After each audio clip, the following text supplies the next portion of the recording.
Yo ho, marineros de agua dulce, bienvenidos a la vida de un pirata. Aborden mi navío, pero les advierto que este no es lugar para temerarios. Si quieren formar parte de esta tripulación, primero deben de conocer todos los aspectos que forman parte de la vida de un pirata. Despreocúpense, yo les iré dando los datos uno por uno. Datos que les serían útiles para sobrevivir en esta vida.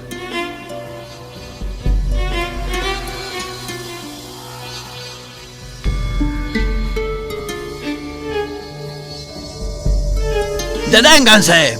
Están por entrar en mi camarote. Aquí puede descubrir lo mejor de los piratas, pero entren por su propia cuenta y riesgo. Estos cuadros representan historia de grandes piratas. Pronto yo también tendré un cuadro colgado de la pared.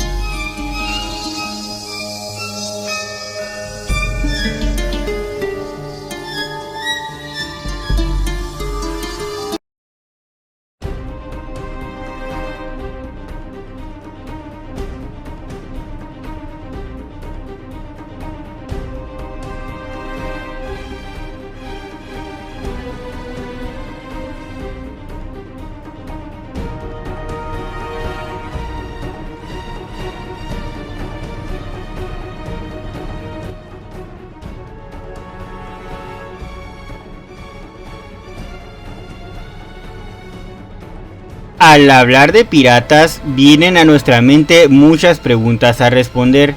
¿Quiénes fueron estos hombres? ¿Cuáles eran sus móviles? El término ha tenido dos definiciones. Es la primera la que nos compete, la cual está asociado al individuo que cometía robos, incendios o secuestros en alta mar. La historia de la piratería ha sido asociada desde los más notorios como Henry Morgan y Barba Negra, hasta mujeres como Mary Read y Anne Bonny. Según Moira Butterfield, esta actividad fue obra de personas sin escrúpulos, capaces de lo que sea por dinero, desde únicamente robarlo hasta asesinar o inclusive traicionar a su nación, como fue el caso de las guerras napoleónicas, donde traicionaron a la nación al vender secretos y dar asilo a espías franceses. En la actualidad se tiene una imagen romántica de ellos, porque se les asocia con las islas tropicales y hay un encanto en torno a ellas. A continuación nos enfocaremos a hablar de las vidas de los piratas que formaban parte de la llamada Edad Dorada, la cual es conocida así porque fue la época en que operaron los más notorios. Muchos historiadores difieren sobre los años de duración de esta era. David Cordingly, quien es considerado la máxima autoridad en la historia sobre los piratas, señala que fue desde 1650 hasta 1710. Aunque muchos otros historiadores toman como referencia del año de 1700 al 1720. Ahora toca que conozcan a Henry Morgan, un hombre con una carrera como bucanero, donde se incluyen algunos de los episodios más crueles y sangrientos del siglo XVII. La presente cápsula es para que conozcan la vida de este hombre. Después de lo mismo, revisaremos si existe alguna representación del hombre dentro de los medios de comunicación. Acompáñenme en este recorrido.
Biografía. Fue un corsario galés con base en Jamaica, nacido probablemente en 1635, en la Brunbrae, una localidad galesa, hijo de un rico labrador de nombre Robert Morgan. Dejó su hogar para residir en la isla de Jamaica. Existe una versión popular de sus primeros años de vida, la cual es relatada por Alexander Oliver Schmelling, en su Los Bucaneros de América, donde dice que en la niñez fue secuestrado en Bristol y vendido como sirviente en la isla de Barbados. Escaparía de su amo en 1654, a los 19 años. Es reclutado como tripulante en una nave, con lo que pasó a servir a la Armada Británica. Para 1655 toman Jamaica. Al llegar Carlos II al trono, este ofreció patentes de corso a los piratas que operaban en la zona, con la intención de fortalecer la defensa de la isla. Morgan empezó a trabajar en barcos de corsarios con base en Port Royal. Atacaba a galeones españoles. Entre sus primeras correrías saqueó Villahermosa, Trujillo y Granada. En esta última capturó 300 prisioneros, entre sacerdotes y monjas. Se hizo con su propia flota. Ya era respetado por sus dotes de líder. Stuart Robertson haría esta descripción del personaje en su obra, La vida de los piratas. Era un galés brillante, ambicioso, sádico y cruel en ocasiones. Se le considera como uno de los bucaneros corsarios más pintorescos de la época y sin duda era el que gozaba de los mejores contactos entre la clase dirigente. Más adelante también agregaría que era un hombre carismático, gran bebedor y muy combativo, cuyo reinado como jefe de los bucaneros se prolongaría durante un periodo de gran fortuna para este inquieto y oportunista corsario. Henry Morgan dirigió flotas en expediciones para saquear pueblos, amasó una fortuna mediante sus incursiones en asentamientos en la década de 1660. Se sabe que dictaba su propia ley, una muy provocativa para los españoles. En septiembre de 1667, al firmarse un tratado de paz entre Inglaterra y España, siguió con sus sanguinarias contiendas.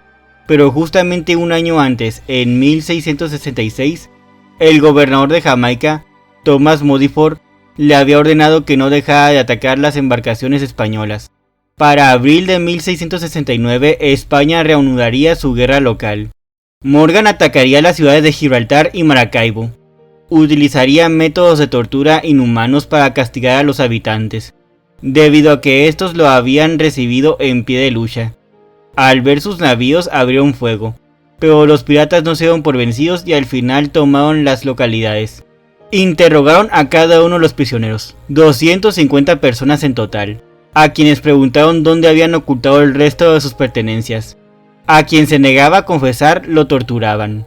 Después de saquear estos puertos, Morgan se enfrentaría y derrotaría a la escuadra española en el Caribe, en lo que fue una batalla que libró unos días después del ataque a Maracaibo. Al salir de la ciudad se encontró con 3 buques de guerra españoles, quienes le cerraron el paso. Henry haría evacuar una de sus balandras, la llenó de brea, alquitrán, azufre y pólvora. Alinearon sobre cubierta varios maniquíes de madera. Colocó mechas en el interior y lanzó la nave directamente contra el bloqueo español.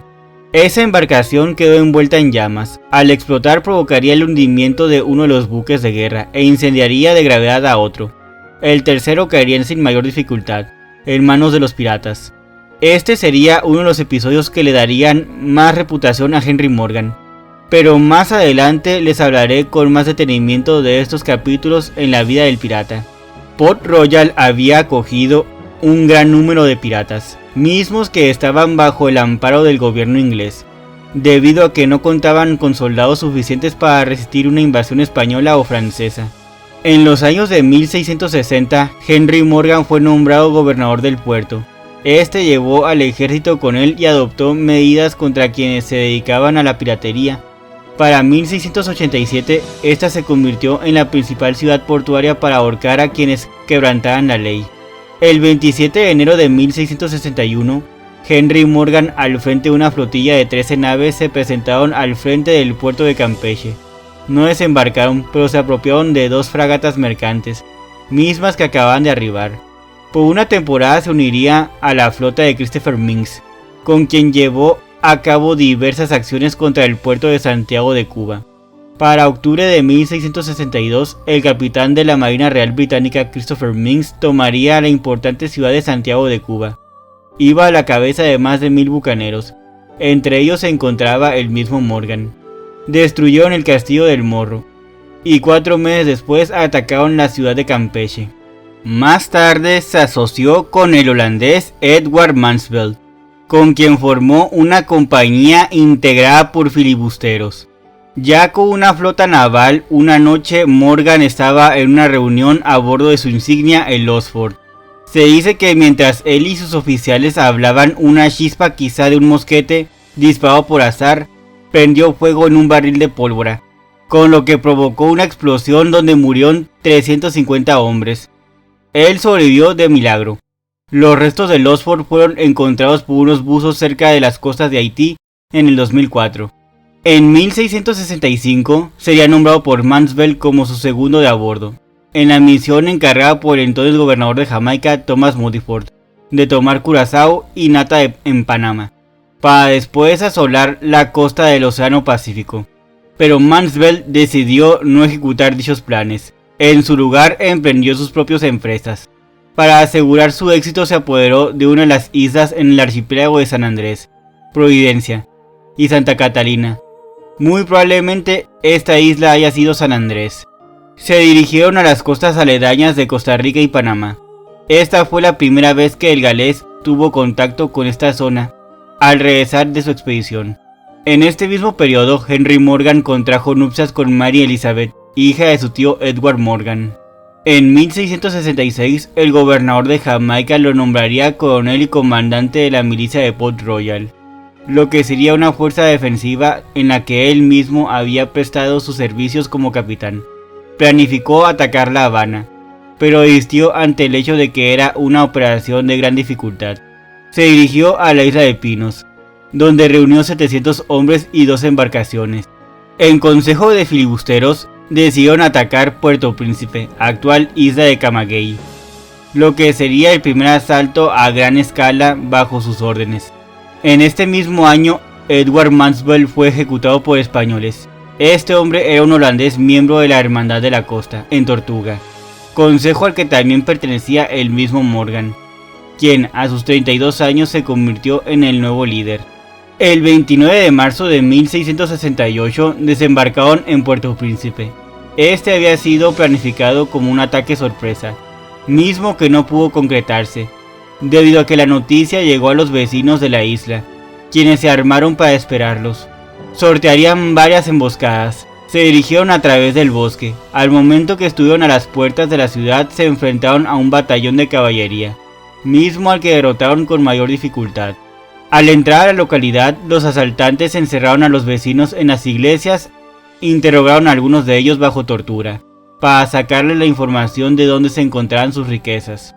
En su estadía, le entregaron a Morgan una carta que iba dirigida al alcalde de Puerto Príncipe, misma que fue enviada por el gobernador de Cuba. En ella se le instruía que aumentara la demora de los bucaneros mientras ellos organizaban un contraataque. Con este conocimiento deciden partir. No permitieron que los vecinos supieran del contenido de la carta. Les impusieron un tributo de quema, es decir, les exigieron sus objetos de valor a cambio de no incendiar la ciudad. Es así como se hacen con 500 vacas y sal, así como algunos objetos que tomaron de las iglesias, las campanas, los vasos y ornamentos sagrados. Pero la expedición no se salvó de que hubiera un incidente, al momento en que un grupo de franceses atacó a uno de los hombres de Morgan, debido a que éste mató a uno de los suyos por la espalda. Morgan tuvo que prometer que este hombre sería entregado a las autoridades de Jamaica, con lo que consiguió que los ánimos se calmaran. Cumpliría la promesa de castigar a este inglés, pero, aún así, los franceses decidieron abandonar la flota.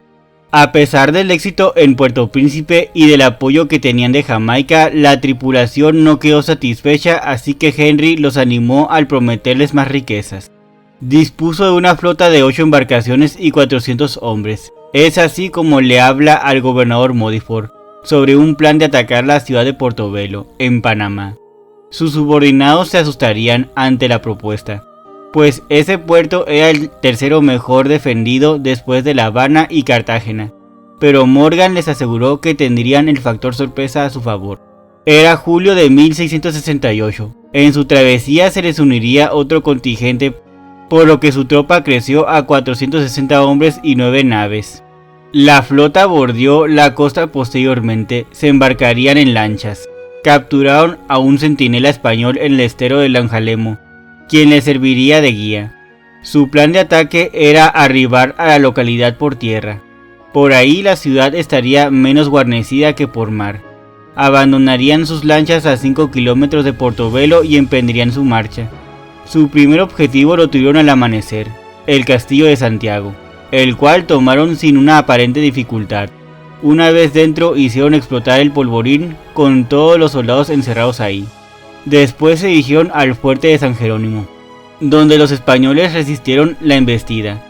Para conseguir la rendición de estos hombres, Henry Morgan hizo reunir a un grupo de ancianos, monjas y curas, a quienes obligó a pararse al pie de la muralla para proteger las escalas que subirían los atacantes.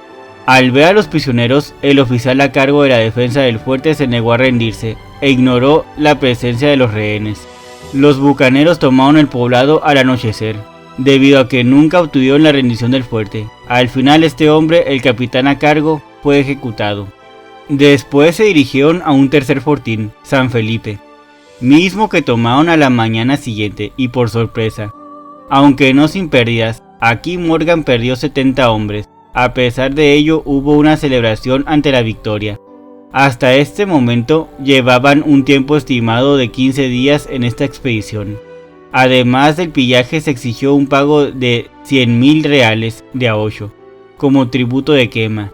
El gobernador de la ciudad de Panamá, don Juan Pérez de Guzmán, envió un contingente de soldados a combatir a estos filibusteros, mismos que fueron abatidos por los asaltantes, por lo que Pérez de Guzmán ordenaría a Morgan que abandonara la localidad, pero este se negó. Ante la respuesta y temeroso por su vida, el gobernador abandonó la ciudad y a sus pobladores. Debido a esto, los vecinos del lugar decidieron pagar el tributo de quema. Después de lo mismo, los piratas partieron con rumbo a Cuba, donde finalmente hicieron el reparto de un botín de 250.000 pesos. La fama de Morgan se había incrementado. Se dice que Pérez de Guzmán enviaría un mensaje a Morgan, donde le menciona que estaba impresionado por la toma de Portobelo, con tan pocos hombres. Le pediría que le enviara un arma que haya sido usada en el ataque. Morgan le concedió este gusto al gobernador, pero no solo le envió un trabuco, sino también unas balas, con la petición de que las guardara por un año, pues regresaría a buscarlas. Pérez de Guzmán prefirió devolver los presentes, con una sortija de oro, y diciéndole que no se molestara en regresar a Portobelo, pues ya no lo encontraría en el mismo estado en que lo halló la primera vez. En Jamaica, Morgan manipuló el reporte que le entregaría a Modiford. Aseveró que había rescatado a 11 ingleses en custodia en la ciudad. No mencionó nada de sus tropelías. A la par le entregó los porcentajes correspondientes al rey de la Gran Bretaña. Modiford haría un informe a la corona, de acuerdo a su conveniencia. Aseveró su impotencia ante las acciones filibusteras. Después de un tiempo, en una estancia en la isla de Vaca, frente a la actual República de Haití, Morgan reunió a su gente para organizar una nueva aventura. En el transcurso de su estadía se le unió un navío inglés, la HMS Oxford, mismo que constaba con 36 cañones. También se le unió una nave francesa, aunque su capitán se negó a acompañar la escuadra de filibusteros, pero Morgan lo invitaría a un banquete en su barco. En la reunión le infunda unos cargos, lo encerraría en una bodega. Así consiguió el traspaso del buque francés a sus manos. Los filibusteros acordaron viajar a la isla de Savona para apresar algunos barcos. Sabían de una flota que transportaba un gran cargamento de plata. Ante esto hubo una celebración, con un brindis y algunos disparos al aire. Desafortunadamente uno de estos cayó en un pañol de pólvora. Este haría explotar la nave, con toda la tripulación dentro. Solo 30 personas se salvaron, entre ellos iba el mismo Morgan. Con 15 navíos y 600 hombres, la flota partió con rumbo a Maracaibo, en Venezuela. Este sería el nuevo objetivo de los piratas. Arribaron en marzo de 1669, pero encontraron la ciudad abandonada. Llevados por el enojo, buscarían a los pobladores, a muchos de los cuales atraparon y torturaron para que estos les dijeran dónde se encontraban los tesoros, ya que tenían la sospecha de que los habían escondido al saber de su venida. Los asaltantes lograrían desembarcar para adueñarse del castillo de San Carlos de la Barra y del torreón de Zapara. Esto al comienzo de la toma de la ciudad, mismos fuertes que habían sido abandonados por los españoles. A Morgan no le importaba estas fortalezas.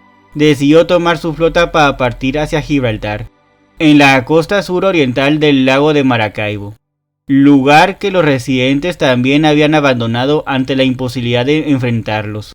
Se encontrarían a un demente quien aseguró ser hermano del gobernador de Maracaibo. Al enterarse que esto era falso, lo colgaron de una cuerda y le pusieron hojas calientes en su cara hasta que éste desfalleció. Más adelante se encontrarían con un esclavo, quien les reveló el paradero de los vecinos, con lo que consiguieron apresar unas 250 personas, a quienes torturaron de formas brutales. En cierto momento descubrieron la posición de los vecinos de Gibraltar. Después de revisar la ubicación defensiva y ventajosa que tenía el gobernador con todos sus acompañantes, decidieron partir. Exigieron un tributo de quema, a lo cual los residentes cedieron. Prometieron reunir 5.000 reales de aoyo. En medio de las negociaciones, los vecinos utilizaron esclavos como prenda para asegurar el pago. Ya con el botín en sus manos, regresaron a Maracaibo.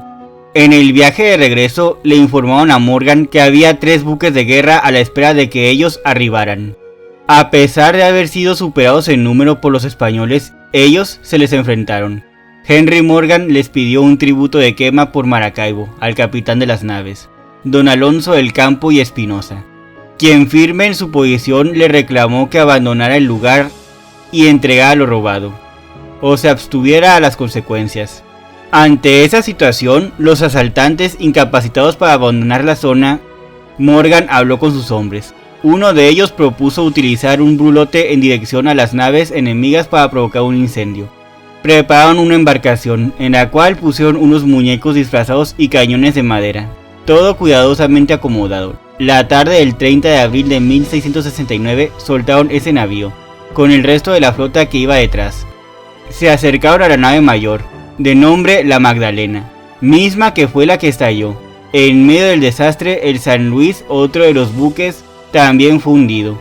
La última nave, la Marquesa, fue abordada por los bucaneros. Aún así, la flotilla de Morgan no pudo salir ilesa del lago de Maracaibo, pues en el castillo de San Carlos de la Barra, sitio donde se fueron a refugiar los sobrevivientes del saqueo, comenzaron a disparar a la flota. Al ver la dificultad de escapar, Morgan intentó negociar con los españoles. Pidieron un rescate por los rehenes. La respuesta llegó con una suma de oro y plata, más algunas reses en pago. Pero el mismo Alonso de Espinosa se negó tajantemente a dejarles partir. Al día siguiente utilizaron otra treta para huir. Simularon un ataque por tierra, sobre el emplazamiento fortificado. Así consiguieron que los españoles apuntaran sus cañones hacia tierra. Entonces los filibusteros esperaron a que oscureciera, y abandonaron el lago a toda vela, mientras que los soldados en el castillo trataban de apuntar nuevamente al armamento al mar, sin conseguirlo. Regresaron a Jamaica el 14 de mayo de 1669, bajo amonestaciones de Modiford, quien había recibido reclamos provenientes de Londres, por las fechorías cometidas, por lo que Morgan decidió asentarse por un tiempo. Compró unas tierras y se hizo una vida de hacendado junto a su esposa. Como dijimos, entre los años de 1667 y 1670 fueron firmados los tratados entre España e Inglaterra, con el cual finalizaron las disputas entre ambas naciones y se fomentaron las relaciones comerciales. Al momento que Morgan regresó a Jamaica, comenzaron a circular nuevos rumores sobre futuros ataques españoles con la intención de reconquistar la isla.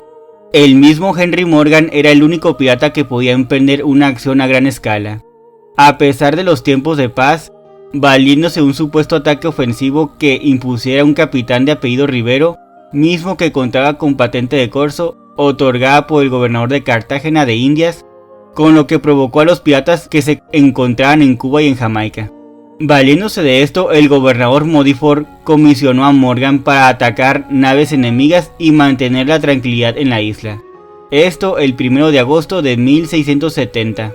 El bucanero planeó partir a Port Couillon, frente a la isla de Vaca, donde reunió a varios filibusteros para armar su proyecto de ataque.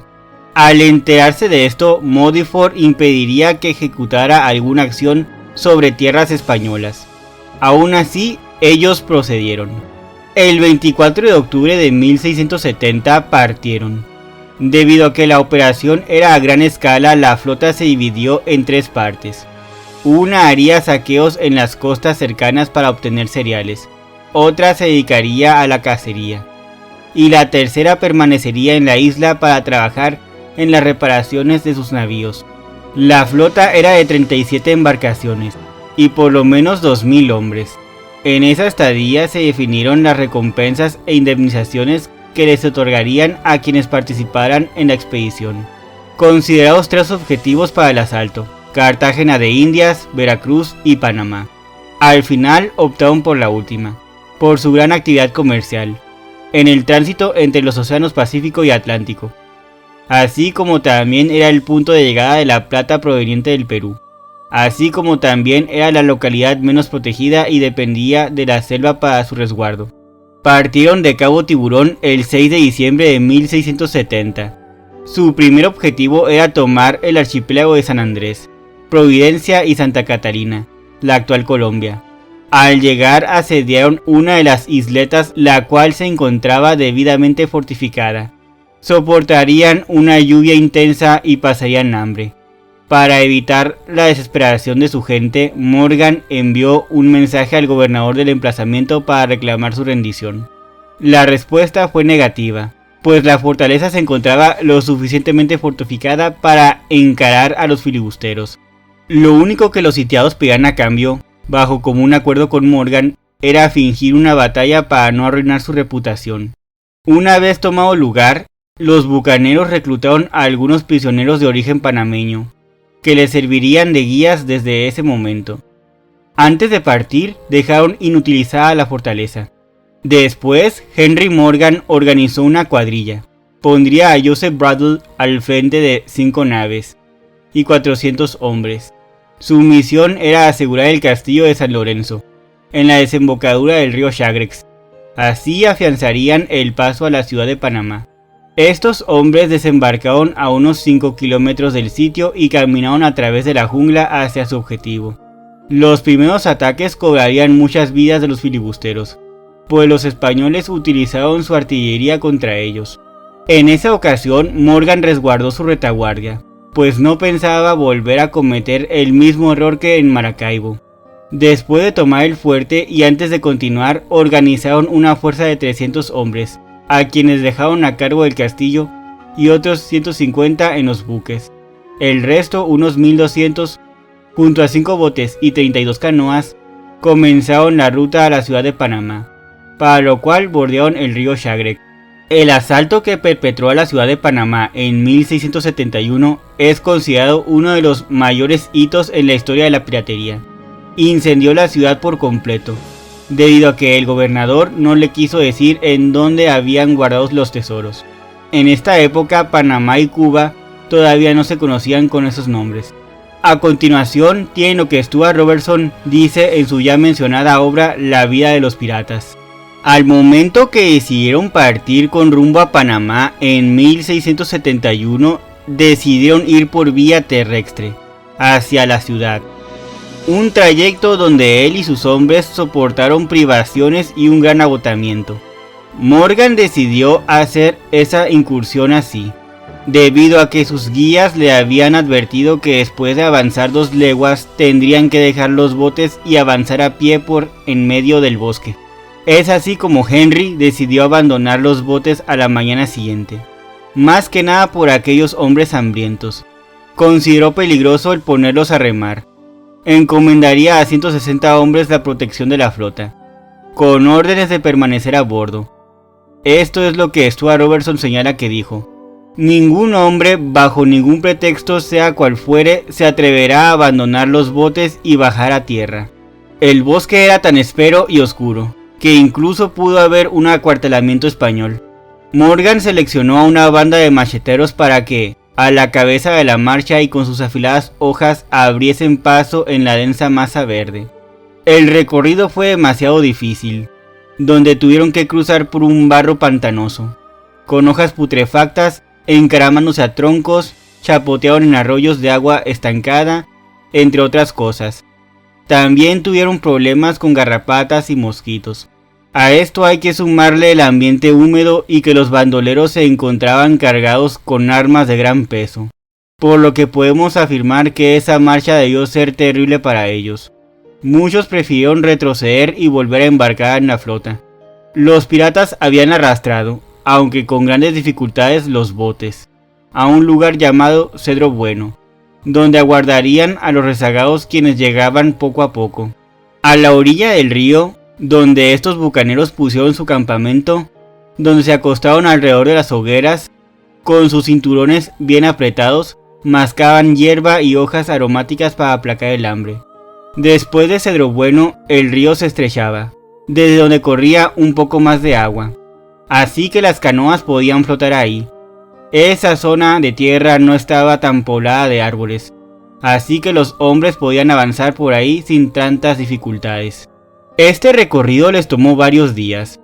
Para el cuarto día, gran parte de los piratas caminaba por tierra, con uno de los guías a la cabeza, mientras que otro los dirigía a través de las canoas. Delante de la flota iban 2 botes, uno a cada lado del río, para descubrir posibles emboscadas por parte de los españoles, quienes de hecho colocaron en las orillas del río a intervalos espías indios, que resultaron ser hábiles debido a que anunciaban la llegada de los piratas con por lo menos 6 horas de anticipación. Para el mediodía, los botes se aproximaban a Tornacaballos, donde uno de los guías anunció haber visto una emboscada, algo que alegró a estos bandoleros, debido a que estaban seguros de que el refugio estaría bien aprovisionado, y que finalmente podrían encontrar algo para saciar el hambre. Tomaron el lugar en un asalto, pero resultó que el reducto estaba vacío. Todos los españoles habían huido unas horas antes, al momento que llegaron sus espías del río. La barricada era hecha de troncos, donde seguramente se encontraban 500 españoles en armas. Quienes se marcharon con todo el bagaje solo dejaron unas pocas bolsas de cuero. Había unos pocos barracones, cubiertos con hojas de palmera, dentro de la misma barricada, situación que provocó la ira entre los piratas, quienes se pelearon entre ellos por dichas bolsas. Después de terminar su pelea, comieron los trocitos de cuero. Stuart Robertson señala que de haberse encontrado a los españoles ahí, seguramente los habrían asado o hervido para satisfacer el hambre. Volvieron a marchar por la orilla del río, en esta ocasión hasta un puesto llamado Tornamunny, donde encontraron un segundo muro de troncos de árbol, con aberturas para disparos con mosquetes, pero este también se encontraba vacío, así que buscarían frutas y raíces por el bosque, sin dar con un resultado favorable. Los españoles fueron lo suficientemente previsores para no dejar tras de sí nada que pudieran comer, para que así los bucaneros no tuvieran con qué subsistir. El río Chagres era bueno para la pesca, pero estos hombres no contaban con sedales y tampoco intentaron cazar pájaros, monos, serpientes o incluso los caimanes del río, para alimentarse con su carne. Demacrados a causa del hambre, continuaron con su viaje después de una noche de padecimiento en Tornamunny. El camino mejoró, pero aún así estaba el problema de las garrapatas y el calor húmedo y sofocante. Al mediodía llegarían a Barbacoas, donde se encontraron con unas pocas cabañas. Aquí también había un destacamento de españoles preparados para la emboscada, pero estos también escaparon antes de su llegada, no sin antes haber limpiado el lugar de cualquier suministro de alimento. Aquí solo encontraron una especie de armario o almacén entre las rocas, donde finalmente pudieron encontrar 2 sacos de comida, así como 2 grandes jarras de vino, y ciertas frutas que llamaban plátanos. Morgan impidió que los bucaneros arrasaran con todos esos alimentos, así que la reservó exclusivamente para los más necesitados, con lo que salvó muchas vidas. Después de lo mismo prosiguieron la marcha, hasta bien avanzada la noche, al momento que se detuvieron para descansar en un huerto de judías. mismo que ya había sido saqueado. Al sexto día ya se habían agotado casi todos los suministros, por lo que el recorrido comenzó a ser más despacio. Donde se detenían con mayor frecuencia, ya no había esperanza de llegar a Panamá. Al mediodía llegaron a una plantación, donde encontraron un granero lleno de maíz. Derribaron la puerta y se lanzaron al interior para comer hasta el hartazgo. Había suficiente para todos, y quedó mucho para llevarse en el camino. Cada hombre tuvo una generosa asignación. Así la marcha continúa en circunstancias mejores que los días anteriores. Más adelante fueron emboscados por indios, a quienes no pudieron contraatacar, pero avistaron una barricada, así que muchos bucaneros se deshicieron de sus mazorcas y salieron en marcha con la esperanza de encontrar algo ahí. Desafortunadamente la alacena también se encontraba vacía, como en los bastiones anteriores. Sin embargo, avistaron a toda una compañía de indios a la otra orilla del río, mismos que iban armados con arcos, quienes al verlos huyeron del lugar. Algunos piratas saltaron al río para ir tras ellos y tomarlos como prisioneros. Alcanzarían a 2 o 3 indios a quienes les atravesaron el corazón mientras vadeaban la corriente. No quisieron seguir con el avance, pues les pareció poco conveniente cruzar el río ante un enemigo sin haber descansado adecuadamente. Acamparían y encenderían grandes hogueras. Durmieron poco, porque el hambre no los dejó. Casi todos estos piratas se encontraban disgustados por la conducta de su capitán, a quien le insistían en regresar a Port Royal. Otros incluso juraban, con ferocidad y el mismo descontento, que acabarían con el trabajo. Así pasaron otra noche. A la mañana del séptimo día, temprano limpiaron sus armas. Les quitaron la herrumbre y los hongos que les habían salido. Después de cargar sus pistolas y mosquetes, cruzaron el río en las canoas. Para el mediodía avistaron el Ventacruz, un pueblo o ciudad menor. Pudieron percatarse que había humo que salía desde las chimeneas. Una visión alentadora para aquellos piratas. Así que más animados prosiguieron con la marcha hasta llegar al embarcadero. Entraron a la ciudad, con lo que descubrieron que se encontraba desierta. El fuego que vieron era por los edificios quemándose. Los españoles no solo se llevaron los alimentos, sino que también quemaron todas las edificaciones. Al momento que llegaron a Panamá, cometieron un saqueo y devastación terrible. La masacre que ejecutaron sobre los habitantes es probablemente la mayor atrocidad cometida contra el Imperio Español en el territorio americano por un ataque pirata. Aunque muchos estudiosos señalarían que el botín que consiguieron en esta expedición no fue tan grande. Debió conseguir aproximadamente 30.000 libras esterlinas, mismas que tuvo que repartir entre los inversores que pagaron la expedición, así como entre sus acompañantes, ascendente a 1.500 para cada uno. Esto provocó la molestia en muchos de los bucaneros, quienes pensaron que su capitán los había estafado, a pesar de que Henry Morgan insistió en que él actuó al servicio del rey de Inglaterra. Incluso la clase dirigente que había invertido su dinero en esta expedición quedó inconforme con el resultado, y comenzaron a pensar en otras empresas para hacer inversión, desde las plantaciones hasta el tráfico de esclavos. Como España ya no estaba en guerra con Inglaterra, decidió adoptar medidas más severas para proteger sus rutas comerciales libres de ataques piratas. Al mismo tiempo, el gobierno inglés establecido en Jamaica también asumió medidas para acabar con ellos, con lo que se buscaba un incremento en el flujo comercial legal. Henry Morgan fue capturado en 1672 y llevado a Inglaterra para ser juzgado por este saqueo. Pasaría 2 años preso en la Torre de Londres, pero nunca llegó a ser procesado. Sería citado en Inglaterra para presentarse a un juicio en su contra, bajo el cargo de piratería. A pesar de que se había labrado una fortuna mediante una forma brutal y despiadada, su popularidad le sirvió para que el rey Carlos II lo nombrara caballero en 1674, así como para que le diera el título de vicegobernador en Jamaica. Moira Butterfield señala en su obra Piratas y Traficantes que, en lugar de ser enjuiciado, fue nombrado caballero del Imperio Británico, como premio a su lealtad. Ahora, como Sir Henry Morgan, fue nombrado vicegobernador de la isla de Jamaica en 1674. Desde esta nueva posición como funcionario de la colonia, recibió órdenes de limpiar los mares de bucaneros, donde también se incluían sus antiguos compañeros, por lo que se volvió en contra de quienes lo siguieron. A sus 39 años ya era inmensamente rico. Nunca más volvió a hacerse a la mar.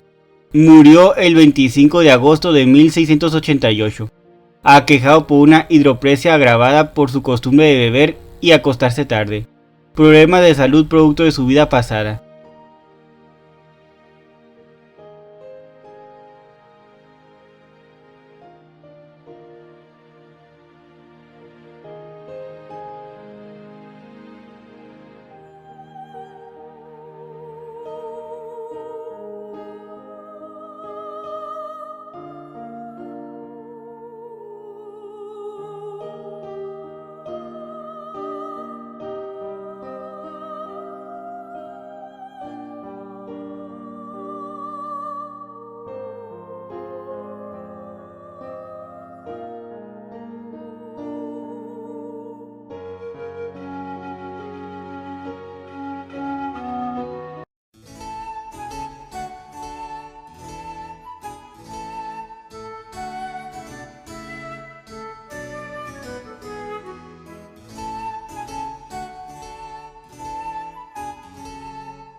Medios de comunicación.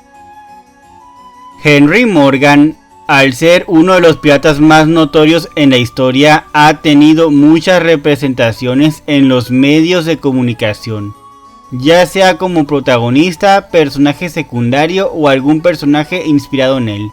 Dentro de la literatura tendría una aparición en la novela El Capitán Blood, de Rafael Sabatini, así como en sus dos versiones cinematográficas, en 1924 y en 1935.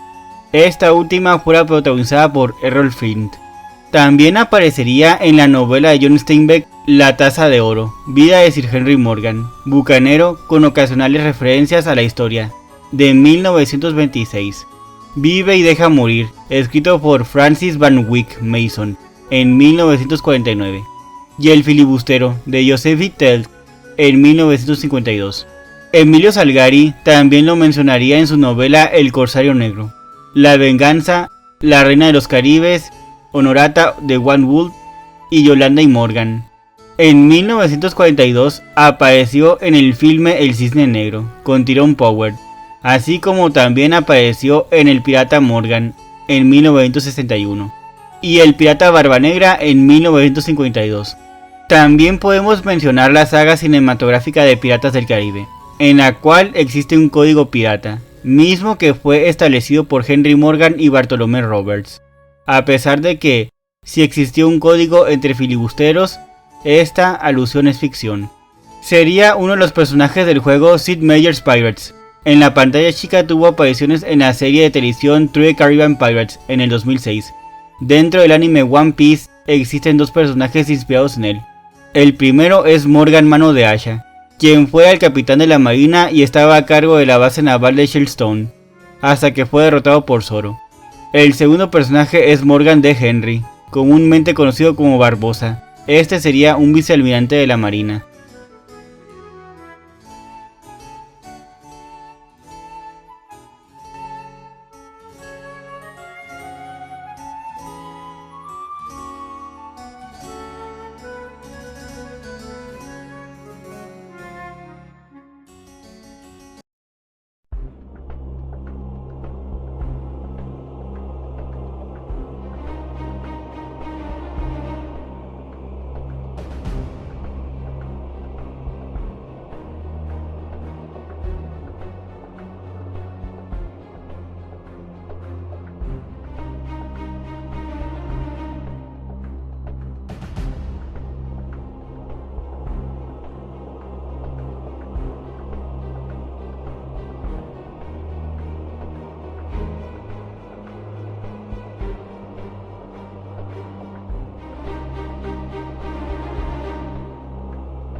En conclusión, Henry Morgan asaltó barcos con un respaldo de índole semioficial.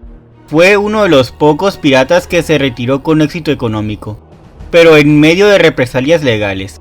Hoy en día sigue en cuestión si fue un pirata, un corsario o un bucanero, por acciones suyas como lo fueron el saqueo de Panamá, mismo que fue perpetrado en tiempos de paz entre Inglaterra y España, así que es un acto pirata con todas las de la ley. De esta expedición también es muy recordado por lo famélica que fue para él y sus hombres, a tal grado que tuvieron que comerse sus propias carteras de cuero para sobrevivir, aunque siempre actuó amparado en su patente de corso que le fuera otorgada por el gobernador de Jamaica, así que a su juicio sus acciones eran legales. Los puertos que más asedió fueron los de Villahermosa, Trujillo y Granada. Al morir él, ya no quedaban con vida ninguno de los primeros bucaneros en la historia de la piratería, así como también se encontraban desprovistos de instalaciones portuarias a las que pudieran acudir. A los hombres como Henry Morgan, a quienes se les agotaron los blancos legales, no tuvieron ningún reparo en ampliar sus horizontes a acciones ilegales. Sin duda alguna siempre será recordado por haber sembrado el caos en nombre del rey y en un beneficio propio por todo el dominio hispánico.